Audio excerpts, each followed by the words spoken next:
Our country, the Philippines, is prone to typhoons, dealing with the average of 20 typhoons yearly due to its location on the typhoon belt.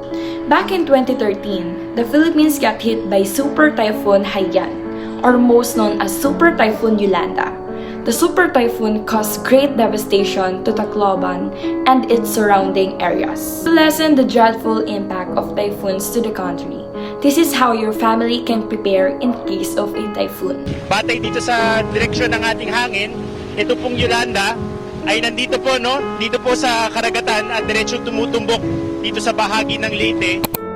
Tune in to the news as it will give you warnings and informations about the typhoon. Kung saan tayo nagla-live ngayon sa TV dito sa bahagi ng Tacloban. Everyone, ano na balita dyan? Ayos lang ako dito, nanonood ako balita. Guys, ako rin. Ayos lang ako dito. Ako rin, ayos lang ako dito. Goods. Yung mga go bag nyo, ayusin nyo na rin Baka maya-maya magpa-evacuate na. Tsaka yung mga important documents nyo, di ba nasa drawer yon?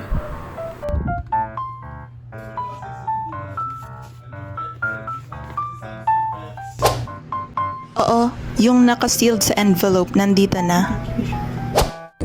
Guys, saan ko lang dito yung mga kailangan dalhin Gaya ng canned goods, water, medicine, first aid kit, flashlight and battery powder radio, power bank, cash, blanket. Everyone, kita-kita na lang tayo sa may kanto mamaya Doon sa may kilaaning nena kapag nagpa-evacuate na. Pag napaghiwalay ulit, plan B sa may tapat ng simbahan Sige, tapos sabay-sabay na tayo punta evacuation center sa may basketball court. Conduct a family meeting to assign individual tasks on what to prepare. Tasks can include preparing of non-perishable goods, preparing a go bag, location evacuation site if evacuation is needed, gather important documents such as ID, property and insurance documents, passport, etc. Secure your house before going to the evacuation center. Additionally, don't forget to bring your pets as they are part of our family too. For additional information, here's our interview with Sir JV, a Sangguniang Kabataan Chairman in Barangay Veterans Village. Good afternoon, FEU High School. I am JV Destajo from Barangay Veterans Village. I'm the current Sangguniang Kabataan Secretary. Hello. Para sa unang katanungan, paano niyo po pinaplano at inoorganisa ang pagpapakalat ng impormasyon tungkol sa evacuation plan sa buong barangay? Ang pagpaplano at pag-organisa ng evacuation plan ay may steps kami kung paano. Una, nagsasagawa muna kami ng meeting ng bawat konseho, Mother Council at SK. Pangalawa, gumagawa muna kami ng plano sa aming barangay, katulad ng pagkuha ng detalye sa evacuation centers, kung meron mang sakuna o bagyo ang darating. Kumukuha kami ng datos kung saan yung may mga lugar na may ilog o malapit sa ilog.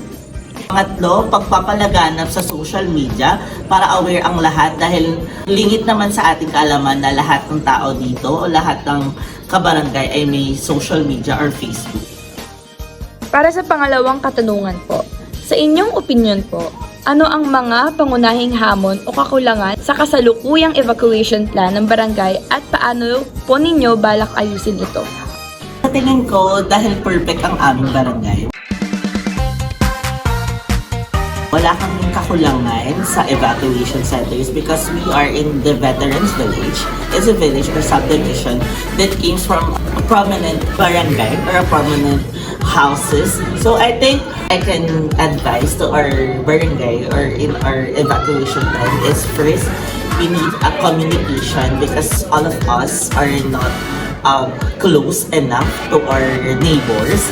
Next, kamalayan about sa evacuation center because hindi naman laging nagkakaroon ng baha sa amin dahil matataas ang lugar namin. Ayun.